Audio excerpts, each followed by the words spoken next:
தி debate நேயர்களுக்கு வணக்கம்.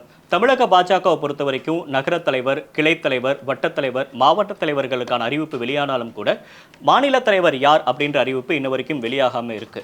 நம்ம கட்சி வட்டாரத்தில் பேசுகிறப்ப அவங்க சொல்லக்கூடிய விஷயம் என்னவா இருக்கு அப்படின்னா, டெல்லி எலெக்ஷனுக்காக நாங்கள் வெயிட் பண்ணிட்டு இருக்கோம். டெல்லி எலெக்ஷன் ரிசல்ட் வந்த ஓரிரு நாட்களே பாஜகவோட புதிய மாநில தலைவர் அறிவிக்கப்பட்டு விடுவார் அப்படின்ற மாதிரி தகவல் சொல்றாங்க. அப்படின்னா யார் தலைவராக இருக்க போறாங்க அப்படின்ற மாதிரியான கேள்விகள் பிரதானமாக எழக்கூடிய ஒரு கேள்விகள் தான். அண்ணாமலையே கன்னியூ பண்ண போறாரா அல்லது அண்ணாமலைக்கு மாற்றாக வேறு யாரேனும் புதிதாக தலைவராக நியமிக்கப்படுவாரா அப்படின்ற மாதிரி கேள்விகள் அரசியல் வட்டாரத்தில் எழுந்துட்டு இருக்கு. ஸோ நமக்கு கிடைக்கக்கூடிய தகவல் என்ன அப்படின்றத பற்றி இந்த வீடியோவில் நம்ம முழுமையாக பார்க்கலாம். ஜூலை 8, 2021 தமிழக பாஜக தலைவராக அண்ணாமலை நியமிக்கப்படுகிறார். எல்முருகன் அவர்களுடைய பதவிக்காலம் முடிவதற்கு முன்பாகவே அண்ணாமலை அந்த பதவியில் அமர வைக்கப்பட்டார். அண்ணாமலை பதவிக்கு வந்ததுக்கு அப்புறம் அவர் BL சந்தோஷ் மூலியமா மேலிடத்தில் பேசியது என்ன அப்படின்னா, எனக்கு முழு சுதந்திரம் வேணும். தமிழ்நாட்டில் திராவிட கட்சிகளுக்கு எதிராக தமிழ்நாட்டில் பாஜகவை வளர்க்கணும் அப்படின்னா அதுக்கு எனக்கு முழு சுதந்திரம் இருந்தால் மட்டும்தான் என்னால் நம்மளுடைய கொள்கைகளை மக்கள்கிட்ட கொண்டு போய் சேர்க்க முடியும். ஏன்னா அந்த அளவுக்கு இங்கே திராவிட கட்சிகள் ஸ்ட்ராங்காக இருக்காங்க அப்படின்றது அண்ணாமலை அவர்கள் கேட்டிருந்தாங்க. ஸோ அண்ணாமலை என்ன கேட்டாரோ அதற்கான எல்லா சுதந்திரத்தையும் டெல்லியில் இருக்கக்கூடிய அமித்ஷா, மோடி அவர்கள் அண்ணாமலைக்கு கொடுத்தாங்க. அண்ணாமலையை அதிகமாக நம்பினாங்க இரண்டு பேருமே, அமித்ஷாவும் சரி மோடியும் சரி. அதற்கான பின்விளைவுகளும் இருந்துச்சு, அதற்கான நல்லதும் நடந்துச்சு. அண்ணாமலை மாநில தலைவராக வந்த ஒரு சில மாதங்களே அவருக்கு எதிராக கட்சிக்குள்ள கோஷ்டி மோதல்லாம் இருந்துச்சு. ஆனால் தனக்கு கிடைத்த அந்த அதிகாரத்து மூலியமாக அவங்க எல்லாரும் ஓரம் கட்டினாங்க. ஒரு சிலருக்கு புதிதாக பொறுப்புகள் கொடுத்து வேறு மாநிலத்துக்கு அனுப்பப்பட்டாங்க, கவர்னராக அனுப்பப்பட்டாங்க. ஒரு சிலர் கட்சிக்குள்ளேயே ஓரம் கட்டப்பட்டாங்க. அப்படின்னு அண்ணாமலை முழு சுதந்திரமாக செயல்பட்டார். அண்ணாமலையோட இந்த அக்ரஷன் பாலிடிக்ஸ் எந்த இடத்துக்கு கொண்டு போய் நிறுத்துனுச்சு அப்படின்னா, கூட்டணியே இல்லை அப்படின்ற அளவுக்கு அதிமுக விலகி போயிட்டாங்க. எங்களுக்கு பாஜகவோட எதுவுமே வேணாம் அப்படின்னு போயிட்டாங்க. அதிமுகவில் இருக்கக்கூடிய சீனியர்ஸ் எல்லாமே தன்னோட டெல்லி லாபியை யூஸ் பண்ணி அமித்ஷா கிட்ட பேசினப்ப கூட அமித்ஷா இல்லை அண்ணாமலை தான் இருக்கணும், அண்ணாமலை நாங்கள் மாற்ற மாட்டோம், அவருடைய அரசியல் பாணி எங்களுக்கு பிடிச்சிருக்கு அப்படின்னு தான் சொல்லியிருந்தாங்க. அந்த அளவுக்கு ரொம்ப தீவிரமாக இருந்தாங்க. ஆனால் 2024 நாடாளுமன்ற தேர்தல் ரிசல்ட் அப்படின்றது பெரிதாக நம்பர்ஸ் அவங்களுக்கு கொடுக்கல. ஈவன் கம்யூனிசம் ஆளக்கூடிய கேரளாவில் கூட அவங்களுக்கு ஒரு MP ஜெயிச்சிருந்தாலும் கூட தமிழ்நாட்டில் அவங்களால கால் ஊன்ற முடியல. அண்ணாமலை என்னென்னமோ பேசினாரு, ஆனால் அவரால் எதுவுமே பண்ண முடியல அப்படின்றது தான் பொதுவாக இருக்கக்கூடிய ஒரு குற்றச்சாட்டு. இதை இங்க இருக்கக்கூடிய பாஜகவோட சீனியர்ஸ் எல்லாருமே டெல்லி தலைமை கிட்ட சொன்னாங்க. அவருடைய அணுகுமுறை தான் இந்த தேர்தல் தோல்விக்கு காரணம்.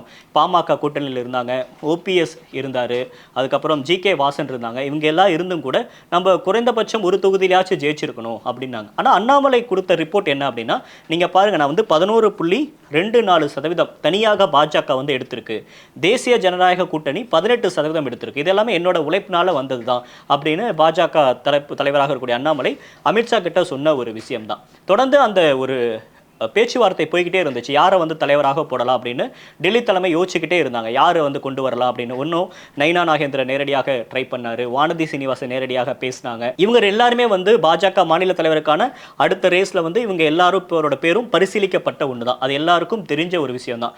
ஆனால் அண்ணாமலை தான் மீண்டும் சரியாக இருப்பார் அப்படின்னு டெல்லி முடிவுக்கு வந்தது காரணமே அவருடைய அணுகுமுறை தான். ஏன்னா இங்கே தமிழ்நாட்டில் பொறுத்த வரைக்கும் நம்ம ஒரு கட்சியோட வளர்ச்சியினால மட்டும்தான் வளர முடியும் அப்படின்றது தான் இன்ன வரைக்கும் இதற்கு முன்னாடி பாஜகவோட மாநில தலைவராக இருந்த எல்லாரும் சொன்ன ஒரு விஷயம்.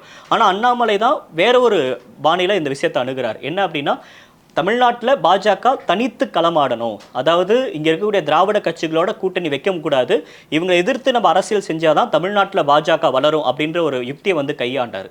இந்த ஒரு அணுகுமுறை டெல்லி தலைமைக்கு பிடிச்சிருக்கு.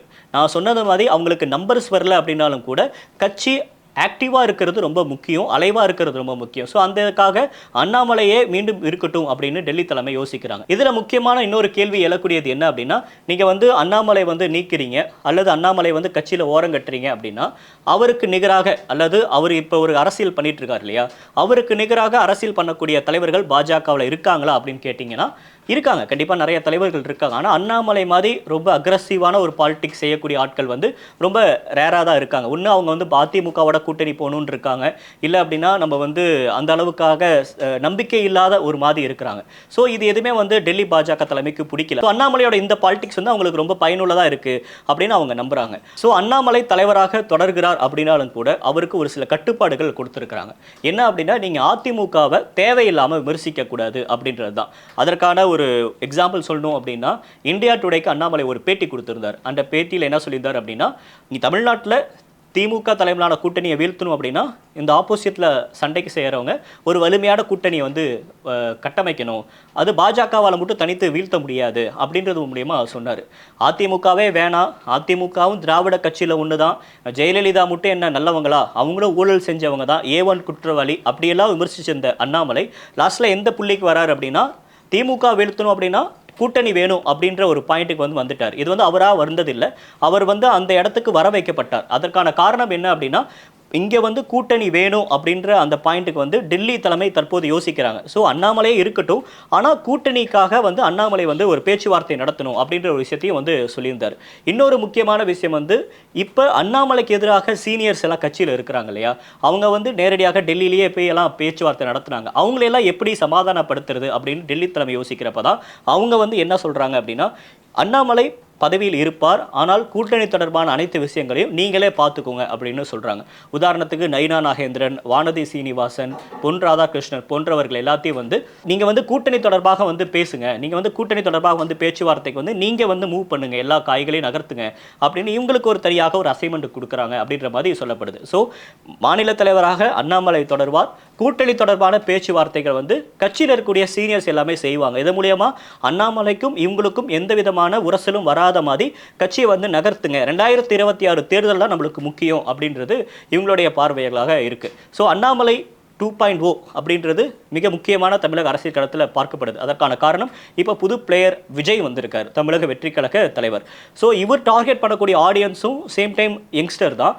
அண்ணாமலை டார்கெட் பண்ணக்கூடிய ஆடியன்ஸும் நாம் தமிழர் டார்கெட் பண்ணக்கூடிய ஆடியன்ஸும் யங்ஸ்டர் தான். ஸோ அப்படின்ற இருக்கிறப்ப இளைஞர்களை நோக்கி இவங்க எல்லாரும் குறிவைக்கிறாங்க. ஸோ இதில் அண்ணாமலை எப்படி வியூகம் அமைக்க போகிறார்? 2021 அதிமுக கூட்டணியில் 4 எம்எல்ஏக்கள் வந்து பாஜகவுக்கு கிடைச்சாங்க. அப்போ தலைவர் எல்முருகன், தற்போது அண்ணாமலை தலைவராக இருக்கிறார்.